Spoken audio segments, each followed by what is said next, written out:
వాక్య భాగాన్ని మనం చాలా కాలం క్రితం మాట్లాడుకున్నటువంటి సందర్భం మనకు తెలుసు.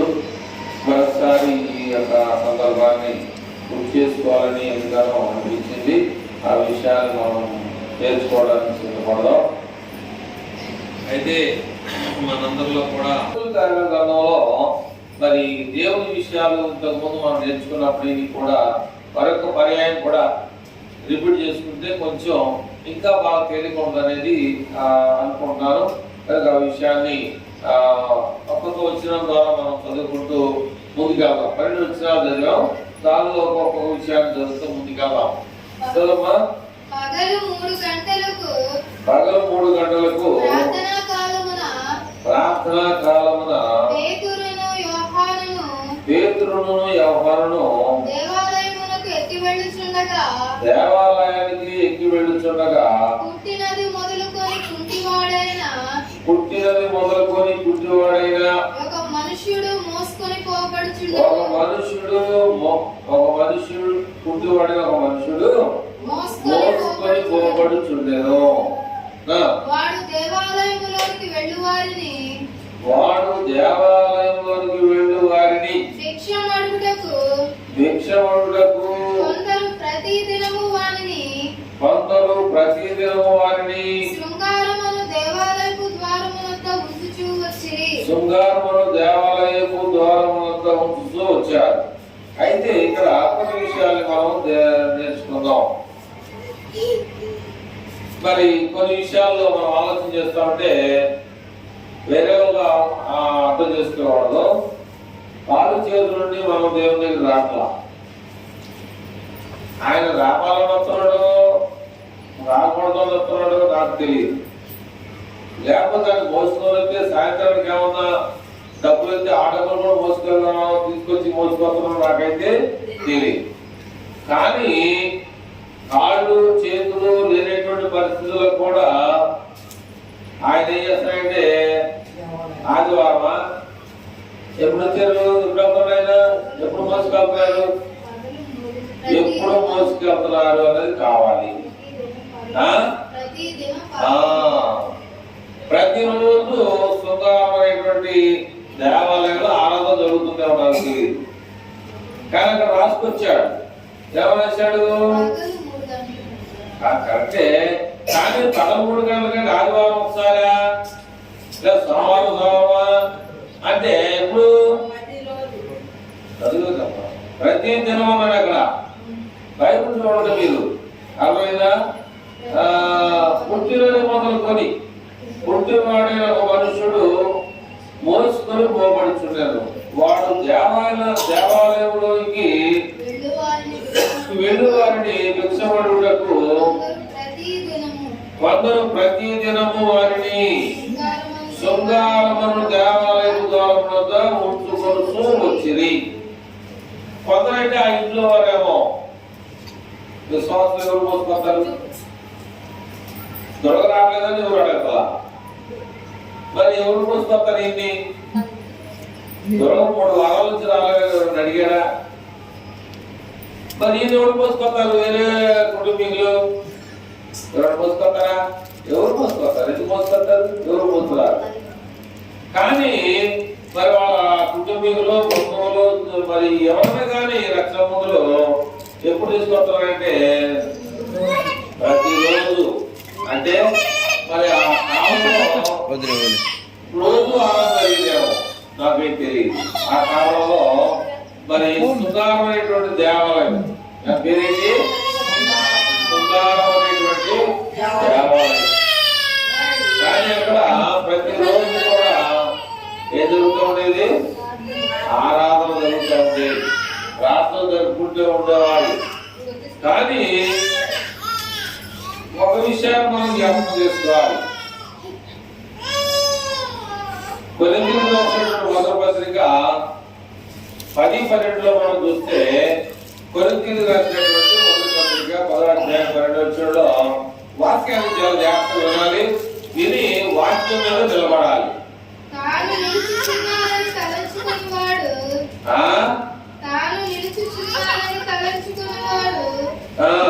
పడకుండునట్టు జాగ్రత్తగా చూసుకోవాలి. పోసుకోపోయి పడతారా? పడతాడు. మనం ఏం చేయాలంటే అబ్రహాం లాంటి జీవితం కావాలా లేకపోతే అహరోను జీవితం లాంటిది కావాలా? అబ్రహాం సోదరుడు లోతు లోతు ఓకేనా? లోతు గారే కోరుకునేటువంటి ఆలోచన కావాలా? అబ్రహాం కోరుకునేటువంటి ఆలోచన కావాలా? ఆలోచనే కావాలి. మరి అబ్రహాం ఆలోచన కావాలన్నప్పుడు మనం ఏం చేయాలి? పాడతాం. ఏమని? సిగురాకుల కొసల నుండి జారిపడే మంచులా ఉండకూడదు. అడిగే పల్లెదేంటే లేచి ఇక్కడ సిగురాకుల కొసల నుండి జారిపడే మంచులా ఉండకూడదు. లోతు పచ్చకొందని చెప్పేసి అటు వెళ్ళాడు. సొదొమ గొమొర్రా పట్టణం దగ్గరికి వెళ్ళాడు. కానీ అబ్రహాం అడిగాడు, నా సోదరుడు ఎక్కడ ఉన్నాడు? ఆయన్ని ఆ సొదొమ గొమొర్రా పట్టణంలో కాలిపోకుండా ఉండేటట్టుగా అయా సహాయం చేయమని అబ్రహాం అడిగాడు. లోతు గురించి అడిగితే దేవుడు ఏమన్నాడంటే, నీతిమంతులు ఎంతమంది ఉంటారు సుమారు అని అడిగాడు. నాకు తెలియదే అని అడిగాడు. 10 మంది ఉంటారా అని అడిగాడు. తెలీదు. 5 ఉంటారా? తెలీదు. 1 ఉంటారా? తెలీదు. ఒకవేళ 10 మంది కానీ 5 కానీ ఉంటే ఆ సొదొమ గొమొర్రా పట్టణాన్ని నేను కాల్చేయను. అర్థమవుతుందా? కాబట్టి ఏమర్థమవుతుంది? యుద్ధం కాదు, ఇంతో పెద్ద పని కాదు. దాని మీద నిలబడాలి. ఏమంది అంత ఏమం తాను నిలుచున్నానని అనుకునేవాడు, నేను నిలబడ్డానే అనుకున్నవాడు పడకుండా జాగ్రత్తగా చూసుకోవాలి. అర్థమవుతుందా? ఇక్కడ పాములు కావాలనేది ఉంది. పాములు కావాలంటే కొంతమంది పాములు ఉండేటువంటి వారు అయితే పాములు కావకి అవతలకి ఒక 50-100 అడుగులు గ్యాప్ లో సైపర్ అనేది ఉంది. అవతల గోడ కట్టాడు, అవతల గోడ కట్టాడు. కింద నుంచి తూములో నుంచి పైకి వస్తాయి అన్నమాట. మరి మా చిన్నప్పుడు మీ పేరేంటంటే వాళ్ళ అబ్బాయిలు త్వరగా మంచి చేయడం జరుగుతుంటాయి. ఈ అవగాహన వాళ్ళ పిల్లల వయసులో నేను ఇలా తిరిగితే నేను తిరగబడి ఈపి నీళ్ళ మీద పడితేగా దూకోవడం అనమాట. అవి నీళ్లు కింద నుంచి వస్తాయి అనమాట పైకి. అంటే ఎందుకు ఆ విషయాలు చెప్తున్నానంటే, నేను పడిపోవాలని తూగుతున్నా, మునిగిపోవాలని తూగుతున్నా, తిరిగి వల్ల ఒడ్డెక్కుతానని తూగుతున్నా నేను అనుకుంటున్నా. దేవుడు ఏమనుకుంటున్నాడో కొంచెం నాకు తెలియదు. అంతేగాని నిలకడలేనటువంటి పని సరైంది కాదు. లోతులాగా ఎక్కడ పంచుకుంటే అక్కడికి వెళ్ళే వరకు కాల్ చేస్తామన్నాడు. దీన్ని సొదొమ గొమొర్రా పట్టణం కాల్ చేస్తామంటూ కాదు, కాల్ చేశాడు. దాంట్లో ఏమాత్రం రాజీ పడే పని లేదు.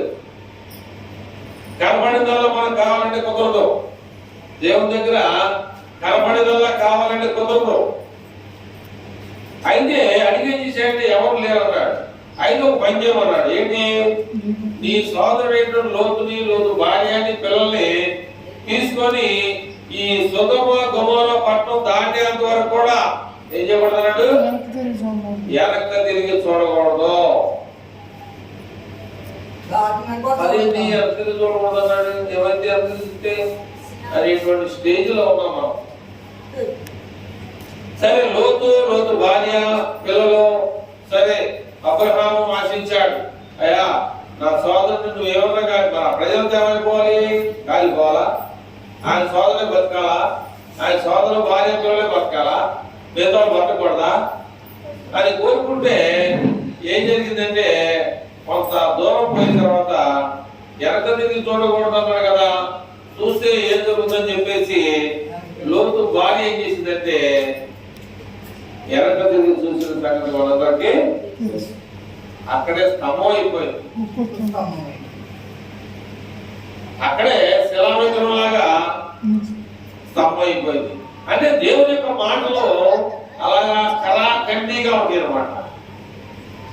నీ ఇష్టం వచ్చిన దానికి వెళ్తే అది సరైనది కాదు. అక్కడ నిలకడ లేకుండా కొరింథీయుల రాసిన పత్రికలో పౌలు అంటాడు, కొరింథీయుల రాసిన పత్రికలో తాను నిలుస్తున్నానని తలంచుకున్నవాడు పడకున్నట్లు జాగ్రత్తగా చూసుకోవాలి. ఏదో పాత్రకి అమ్మలేదు కాదు, పాత్రకి అయితే ఏదో దొరుకుతుందని కాదు. ఈయన మోసుకొస్తే రోజు సరదా దొరికేది. ఎవరికి ఎక్కడున్నా మనం కుంటి మిక్స్ గాడి ఉంటాం. మోసుకొచ్చినందుకు అక్కడ రోజు సరదా దొరికేది. ఎంతగా 10 రూపాయలు 5 రూపాయలు ఎంత కొంత కనీసం ఎంతమంది దొరికేది. అది మేలే కాదా? మేలే. కానీ మనం కూడా ఏంటంటే నిలకడగా ఉండాలి, వాక్యంలో నిలకడగా ఉండాలి. ఏది కనబడుతుంది కంటికి, అందుకని దేవుడు ఏమన్నాడు, ఈ లోకములో ఉన్న వాటిని మీరు ప్రేమించొద్దు, నమ్మద్దు. దేవుని వాక్యాలను నమ్మాలి, దేవుడిని నమ్మాలి. అంతేగాని నీ ఇష్టం వచ్చినటువంటి దాని మీద మనసు పెడితే ఏమి దొరకదు. నువ్వు ఆశించావు ఏమి దొరకదు. కానీ ఇక్కడ దేవుని యొక్క వాక్యాన్ని మనం ఆలోచన చేస్తే, ఈయన శృంగారమైనటువంటి దేవాలయం దగ్గరికి మోసుకొని వస్తున్నారు ఒక కుటుంబీకులు అని రాయలేదు, కానీ కొంతమంది మోసుకొస్తున్నారు. అంటే ఆ నడవలేనటువంటి వ్యక్తికి అన్నం పెట్టలేరు. వాళ్ళు పెట్టాలా పెట్టద్దా? ఎందుకని పెట్టాలి? ఇటు గారు ఎందుకని పెట్టాలి? కన్నందుకు తప్పగా మనం పెట్టుకున్నాం పారేసుకుంటావా? గుడ్డోడైనా పారేసుకుంటావా? గుడ్డోడైనా పారేసుకుంటావా? అతను ఎందుకు అలా పుట్టాడు అనేది అది దేవుడు తెలుసు. ఎందుకు అలాగా దేవుడు సాయం చేశాడని మనకు తెలియదు. కాబట్టి దేవుని యొక్క వాక్యం పడి మనం ఆలోచన చేస్తుంటే, పుట్టినవాడిగా పుట్టినందుకు ఆ కుటుంబానికి లాభం ఉందా నష్టం ఉందా? ఎందుకని ఆయన దేవుడిని ఆరాధిస్తున్నాడు లేదు నాకు తెలియదు. ఎక్కడుంటాడు ఆయన? ఎక్కడుంటాడు? ఎక్కడ? వెట్లు బయట ఉంటాడు. ఆయన లోన రాని.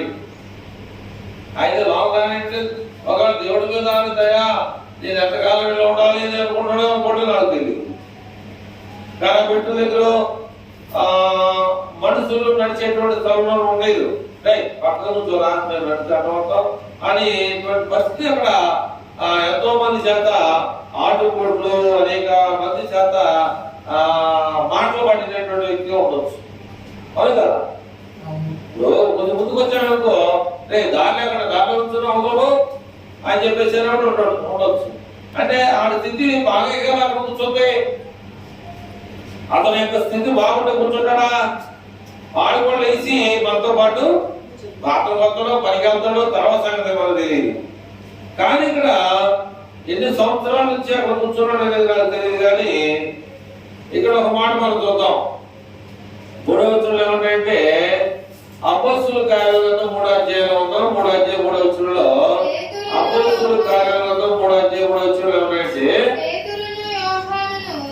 పేతురును యోహానును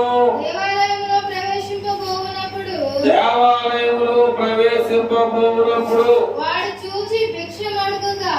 వాడు చూసి భిక్షమడుగగా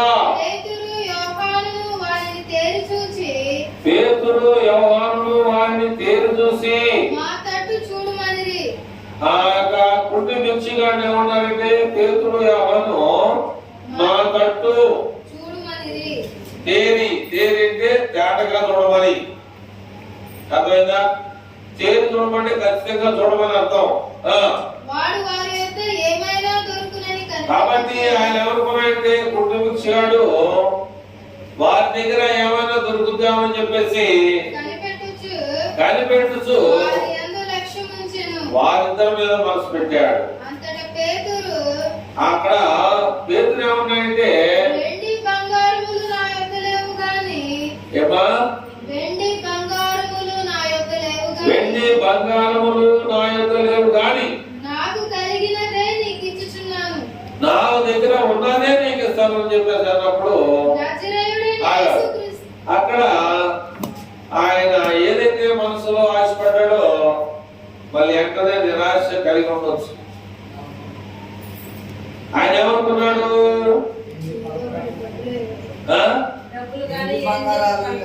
కానీ ఎప్పుడు ఎక్కడ అనుకున్నాడు? ఆ మనసులో అనుకున్నది పేతురు గారు తెలుసు. పరిశుద్ధాత్మను ధరించుకునేటువంటి వాడుగా వాళ్ళకి ఉండాలి. ఏ మాటైనా కూడా అలాగే నీకు నీ మాట తెలిసిపోతా. ఏ పేతురైతే యేసు ప్రభువారు నాకు తెలియని 3 సార్లు పొందాడో ఆ పేతురే మొట్టమొదటిసారిగా దేవుని గ్రంథాన్ని పట్టుకొని బాగు చేసినటువంటి వ్యక్తి పేతురే. కానీ మనలో ఏం రావాలంటే మార్పు రావాలి. చూసిందల్లా మనం ఆశిస్తే అది సరైనటువంటి విధానం కాదు. ఏది కనపడితే దాని దగ్గరికి వెళ్తాం, కొన్ని సరైన విధానం కాదు. ఆ వయసు పెద్ద వయసు వచ్చిన తర్వాత నాకు 15 సంవత్సరాలు 5వ తరగతి వేసేసి మానేసి గేదెలు కాసిన తర్వాత విజయవాడ వెళ్ళిపోయా. విజయవాడ వెళ్ళిపోయిన తర్వాత అప్పుడే 1982 సంవత్సరంలో నేను విజయవాడ పనికి బయలుదేరాను. మున్సిపాలిటీ సభ్యత్వానికి ఎత్తుబడి ఉండేవి. ఒకటి ఎత్తుబడి అనమాట. మనిషి అవసరం లేదు. ఇక్కడ నువ్వు కనుక ఆ బండిలో చెత్తేసే వరకు ఎక్కడైతే తొట్టుందో అక్కడికి వెళ్ళి ఆగుద్ది, ఎక్కడ ఆగుతుంది. ఒక వరలాంటిది పెద్దది ఉంటుంది, నీకు తెలుసా? ఒక వరలాంటిది పెద్దది ఉంటుంది, తెలిసినట్టు ఉండవచ్చు. అది ఎంత ఎత్తు ఉంటుంది? 4 అడుగులు ఎత్తు ఉంటుంది.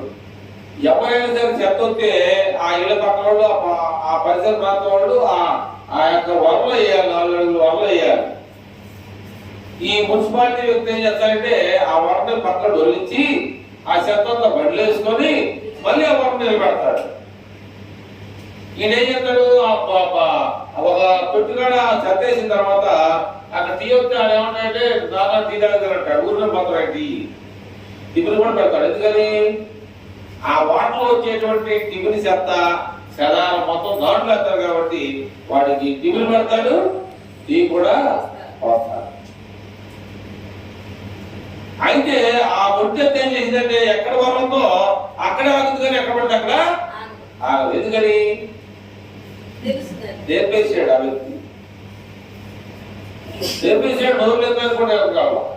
ఒక కోతిని ఆటగాడి ఏంటంటే ఓస మీద నడవడం నడుచుద్ది. ఒక వ్యక్తి ఆ ఓస మీద తిరిగి మళ్ళీ పిల్లిగా తేమంటే వేస్తుంది. అన్ని జ్ఞానంలో మనము ఎక్కడ పడితే ఆగేవంటే మున్సిపాలిటీ ఎందుకు మనకి ఏం కాదు. నిలకడ లేకపోతే అంతే ఉన్నావా?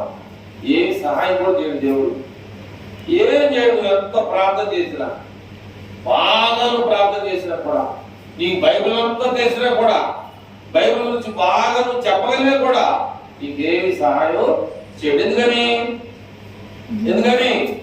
నిలకడలేదు, నిలబడలేవు, ఎడబడతావో తెలియదు, ఎక్కడ పడిపోతావో తెలియదు, ఏ వైపు లోతులో చూస్తావో తెలియదు. కాబట్టి నీకేమి సహాయం చేయడు. లోతు ఎందుకు కష్టాలు పడి ఒట్టెక్కాడు? లోతు భార్య ఏమైపోయింది? ఉప్పు స్తంభం అయిపోయింది. అది జీవితం మంచిదా? మరి అబ్రహాం జీవితం మంచిదా? నిలబడాలి. నిలబడలేకపోతే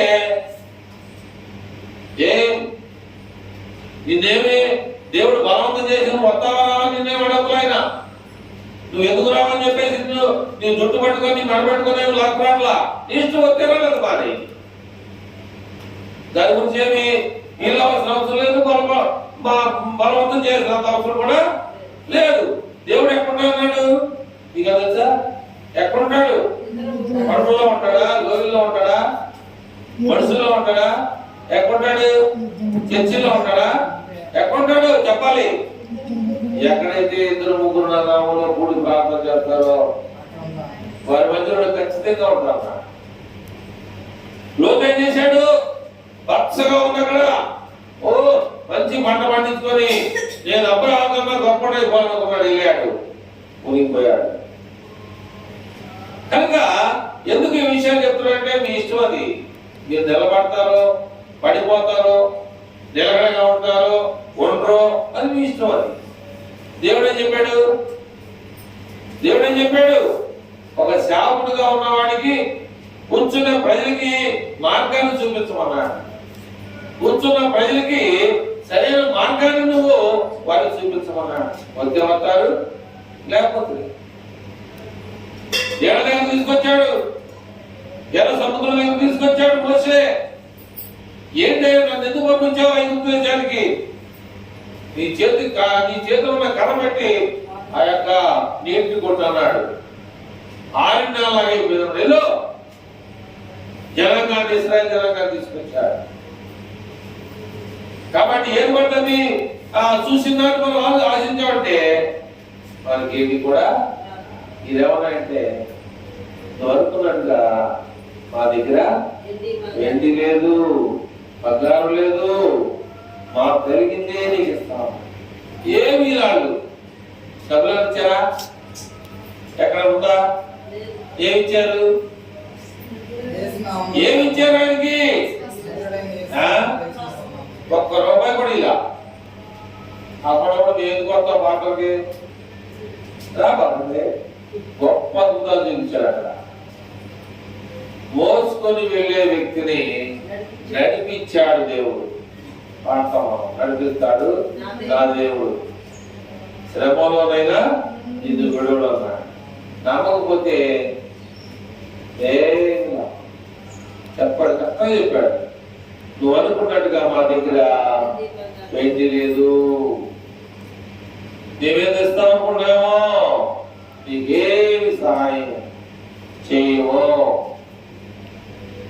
ఇలాంటి పని చేస్తే ఎవరంతా చర్చిగా అనుకున్నారో మీరు ఇష్టం. అది నిజం మాట్లాడితే యేసు ప్రభువుని చంపేశారు. నిజం ఎప్పటికైనా పనిచేసింది. చాలా మంది అంటే నిజం మాట్లాడేటువంటి తప్పుడు అంట అయితే అవ్వచ్చు, కానీ నిజం ఎప్పటికైనా పనిచేస్తాం. కానీ అక్కడ మళ్ళొకసారి గుడి చేద్దాం.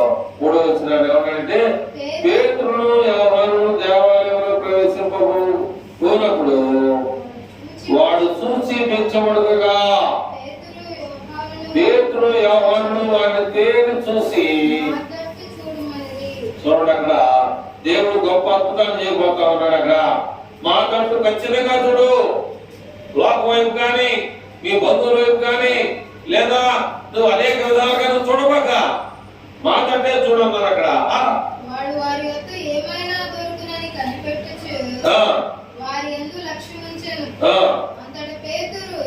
పేతురు వెండి కానీ బంగారులు కానీ వారికి లేవు కానీ చూడవనండి నాకు కలిగినదే నీకు ఇస్తున్నాను. నజరేయుడైన యేసుక్రీస్తు నామమున నడుమని చెప్పి చూడండి. ఈ వచనంలో చాలా జాగ్రత్తగా పరిశుద్ధాత్మ దేవుడు రాశాడు. అక్కడ ఏమన్నా 7వ వచనంలో వాని కుడి చెయ్య పట్టుకొని లేవనెత్తి. చూడండి, దేవుడు ఎప్పుడైతే ఆయన చేపట్టుకున్నాడో, పేతురు యోహాను వారిని చేపట్టుకున్నాడో వెంటనే వారి పాదములను చీలమండలను బలము పొందెను. వాడు దిగ్గున లేచి నిలిచి నడిచెను. నడుస్తూ గంతులు వేయచ్చు దేవుణ్ణి స్తుతిస్తూ వారితో కూడా దేవాలయంలోకి వెళ్ళెను. చూడండి, మనం ఒకసారి జ్ఞాపకం చేసుకోవాలి.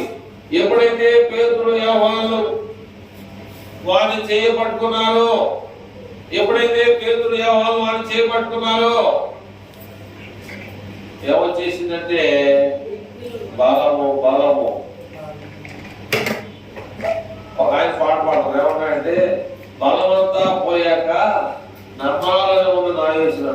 ఆయనకి ఏమన్నాడు బలం లేని ఉన్నప్పుడేమో నా యేసు కాదు నీ యేసు.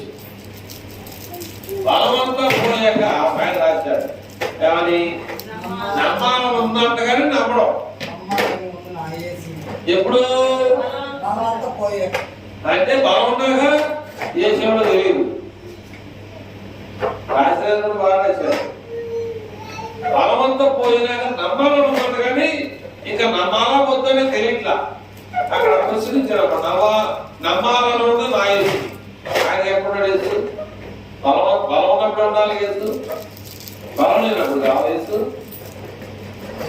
బలం అయిపోయినా కావాలా యేసు?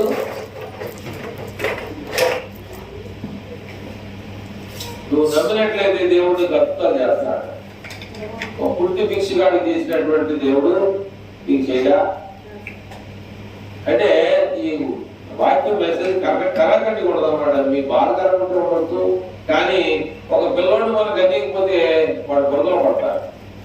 ఒక పిల్లోడు మనం గతికిపోతే వాడు మురికంతా పొల తీసుకోనో దేనో కర్ర తీసుకొని తిరుగుతూ ఉంటాడు. అది తప్పని నువ్వు చెప్పిపోతే వాడు తెలియదు కనుక ఆ ఇసుక నెత్తి మీద పోసుకుంటా ఉంటారు. ఇసుక నెత్తి మీద పోసుకుంటా ఉంటే చూస్తూ ఉంటారు మీరు. ఎందుకని అట్లాగే దేవుడు ఏంటంటే తన బిడ్డలకి మంచి మార్గం చూపించడానికి దేవుడు సేవకుల్ని ఏర్పాటు చేశారు.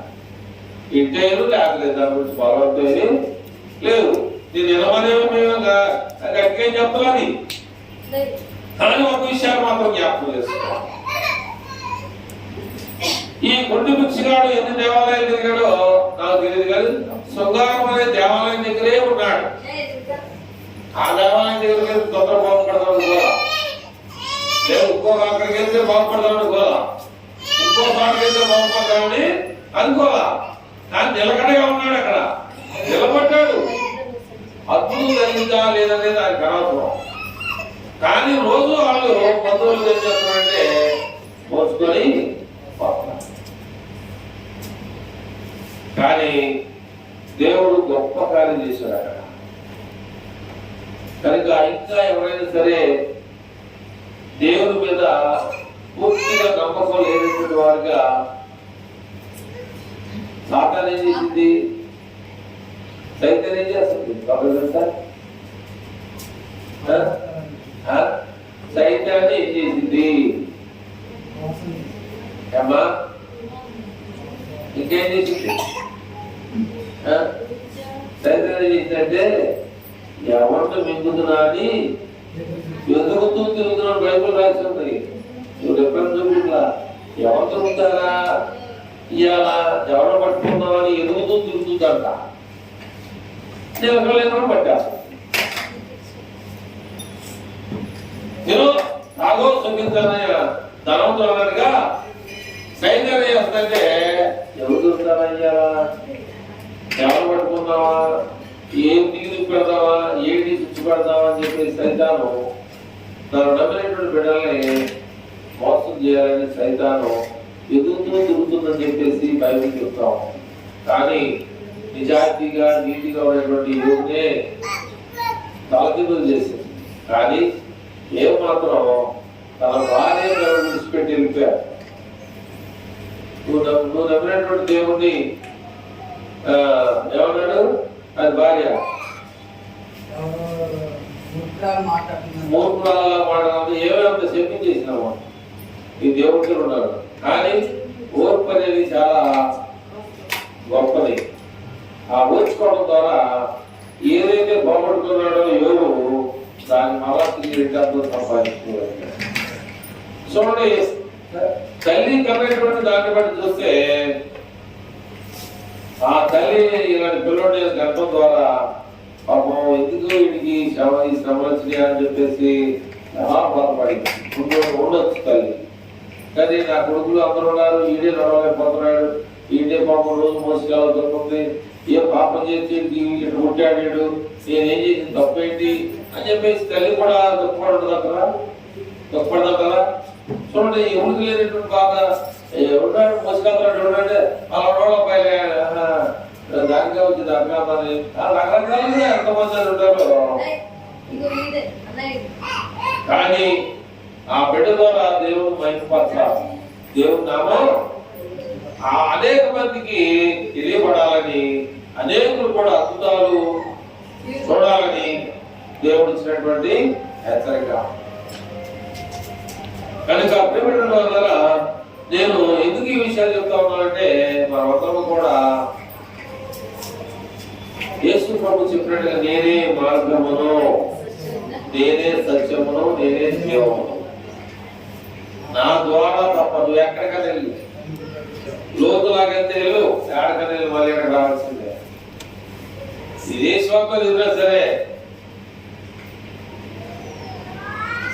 ఇద్దరు కొడుకులు ఉన్నారు. ఒక ఆయనకి చిన్న కొడుకు ఏం చేశాడు, ఆస్తి నాకు ఇచ్చేయా బాబా. ఎందుకయ్యా అంటే, ఎందుకో నీకెందుకు నాకు రావాల్సింది, నాకు ఎందుకు తెలుసు, కానీ ఆచరణ కావాలి. ఆచరించాలి. తెలియటం పెద్ద సమస్య కాదు, తెలియటం కాదు, అర్థమైందా? తెలియటం సమస్య కాదు, కానీ ఆచరణ అంటే దాన్ని మనసులో పెట్టుకోవడం. నేను ఈ మార్గంలో వెళ్తున్నానా, తప్పు మార్గంలో వెళ్తున్నానా అని ఆయన తెలియక ఏమనంటే ఆస్తి నాకు ఇచ్చేసి అన్నాడు. ఇతర దేశం పోయిన తర్వాత ఆస్తి అంతా పోయింది. ఆస్తి అంతా పోతే పంతుల యజమాని దగ్గర కావుతూ ఉన్నాడు. ఎక్కడ పంతులు ఒక ఆయన 100 పంతులు ఉంటాయి. ఆయన దగ్గర ఈయన ఏం చేస్తాడంటే కాపలాగా ఉన్నాడు. పాలేరు పూర్వకాలంలో ఏమన్నారంటే పాలేరుగా ఉండేవాడు. పాలేరు అంటే ఒక రైతు దగ్గర పేడ తీయడం, ఏ తీయడో తెలియదు, ఏ పని చెప్పినా చేయాల్సింది తప్పం. కానీ వాళ్ళు వండుకున్నది చేస్తారో ఏదో తెలియదు. వాళ్ళు ఎక్కువగా ఏం చేస్తారు, గోరంతా కొడతారు. ఏం చేస్తారు, ఎక్కువగా గోరంతా కొడతారు. ఏం చేస్తారు, పచ్చళ్ళు బాగా పడతారు. పచ్చళ్ళు పడతారు, మామిడికాయ పచ్చలని, చింతకాయ పచ్చలు, ఇళ్ళగానే ఉంటాయి చెట్లు. ఆ చెట్లు పట్టి ఎవరన్నా మళ్ళాంటి వాళ్ళు వెళ్తే అమ్మగారు కొద్దిగా పచ్చలు పెట్టుకొని పెడతారు. బాలేరు చేస్తా ఉంటారు. మధ్యగా ఏ పచ్చళ్ళు ఎక్కువగా వాళ్ళ నడుస్తాం. మరి ఇక ఆయన కూరలేతో ఏదో నాకైతే తెలియదు. కానీ ఒకసారి మమ్మీ ఒక ఆయన వాళ్ళ దగ్గర కావుతున్నాడు, ముగిసిపోతాడు. ఏంటంటే ఆయన బాగా ఆకలి అవుతుంది. చిట్టు గారు ఆస్తి పంచుతున్నాడు, అయిపోయింది. ఆయన బాగా ఆకలి అవుతుంది. పందులు 5 మంది దగ్గర కాపలా ఉన్నాడు. పందులు తింటున్నాయి. ఈ మనసు ఏమనిపిస్తుందంటే, ఆ పందులు తినే పొట్టు తింటే నాకు ఆకలి తిరుగుతారని చెప్పేసి అది అనుకున్నా ఉన్నాడు. ఎందుకు ఈ విషయాలు చెప్తా ఉన్నానంటే, నిలకడ లేకపోతే ఇలాంటి పరిస్థితులు జరుగుతూ ఉంటాయి. నిలకడ అనేది లేకపోతే ఇలాంటి పరిస్థితులు జరుగుతూ ఉంటాయి. తిరిగి అనుకున్నాడు ఏమని, ఏంటంటే నేను నా తండ్రికి కుమారుడిగా నేను వెళ్ళను. నా తండ్రి చాలా మంది పిల్లలు ఉన్నారు, వాళ్ళలో ఒకడుగా కూలివాడిగా నేను మళ్ళా వెళ్ళాలని ఎప్పుడు నిర్ణయించుకున్నాడు. అంతా అయిపోయింది. బలమంతా పోయాక నర్మాలన్నదో నాయసరం డబ్బులన్నీ అయిపోయింది. ఈ శాంతాలు చెప్పారు, డబ్బులు ఉన్నప్పుడు జనం, డబ్బులు ఉండేది జనం కాదు, ఏం లేనప్పుడు వచ్చి పక్కన వాడుకోవాలని. అట్లాగా తిరిగి వస్తే తండ్రి తన కుమారుని కూరలో చూస్తారా, చూడటం మంచి బట్టలు, మంచి చెప్పులు, కొవ్వినటువంటి పొట్టేళ్ళు కోసి నా కొడుకు మళ్ళీ వచ్చాడని చెప్పేసి గొప్ప విందు చేసినట్టుగా మాకందరికి వాక్యం చేసుకోవడం తెలుసు. అట్లాగే దేవుని కృప బట్టి ఇక్కడికి అంటే ఇది ఈ ఊరు మమ్మగారు ఊరు, మన ఆంధ్ర గన్నవరం దగ్గర గోల్లపల్లి మా నాన్నగారు కూడా 2 ఎకరాల మామిడి తోట ఉంది. మా నాన్న పరిస్థితులు బాగా మా తాతగారు తీసుకొచ్చి ఈ ఊళ్ళో మమ్మల్ని స్థిరపరిచినట్టుగా దేవుడు కృప బట్టి అలా మేము కొనడానికి కాదు. మా అమ్మగారు తండ్రి ముందుగా దేవుడి కృప, రెండవదిగా మానవుడి యొక్క దయ. మొదటిగా దేవుడు ప్లాన్ ఉంది, దేవుడు సంకల్పం గారికి రావాలని. ఆ తర్వాత మానవ యొక్క చిత్తం కూడా ఉండడం ద్వారా మనం అభివృద్ధి చెందడానికి అవకాశం ఉంది. కనుక అభివృద్ధి వల్ల ఈరోజు శృంగారం అనేటువంటి దేవాలయం దగ్గర ఉన్నటువంటి కుంటి భిక్షుగాడు గురించి కొన్ని విషయాలు మనం తెలుసుకున్నాం. ఆ చర్చి దగ్గర ఉన్నాడా, అనేక చర్చి దగ్గరికి వెళ్ళాడా అని మనం చూసుకుంటే అక్కడే ఉన్నాడు. వాన్ రాని, వందరాని, తుఫాన్ రాని, గాలిగా వస్తుంది. లోనికి వెళ్తారా? లోనికి వెళ్తారా? ఏమన్నా దిక్కుంటా వెళ్తారా? చేయకుండా అలాంటి పరిస్థితిలో ఉన్నాడు. పరిస్థితి చూడండి, అలాంటి వ్యక్తిని దేవుడు విడిచిపెట్టలా. అట్లాగే నిన్ను విడిచిపెట్టాలని అనుకుంటామో, నువ్వు నమ్మితే నిన్ను విడిచిపెట్టాలని అనుకుంటామో విడిచిపెట్టలేవు. కానీ నువ్వు నమ్మాలి. అనేకమైనటువంటి వాటిని మనసు పెట్టకూడదు. ఒకే మనసు, ఒకే పద్ధతి. ఎంత చచ్చిపోయే పరిస్థితులు వచ్చినా కూడా యేసుప్రభువు వారు నా తండ్రి చిత్తం అయితేనే జరుగుతారు.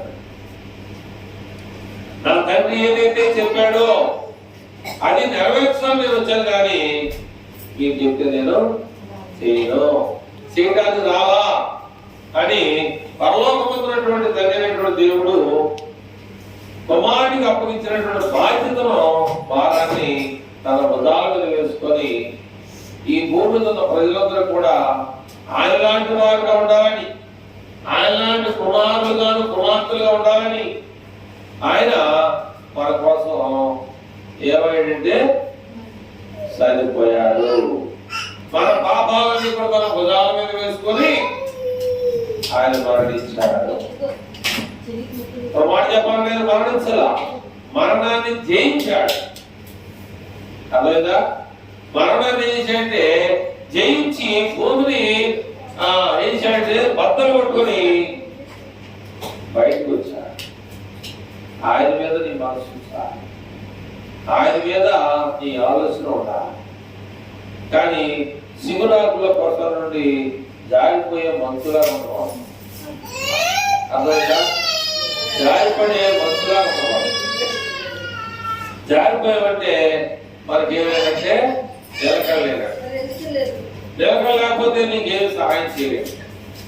నిలకడ అక్కడే దేవుడి మీద ఆశ కలిగి దేవుడు సహాయం చేసినా ఉండు. చేయలేదు ఎందుకంటే ఆడాలు నాకెందుకు సాయం చేయలేదు. మనం మనుషుల మీద పోట్లాడే దేవుడు పోట్లాడడానికి తీసుకోవాలి అని చెప్తున్నాడు. ప్రయాసపడి భారం పోసుకుంటున్నాం అన్నారా? రండి,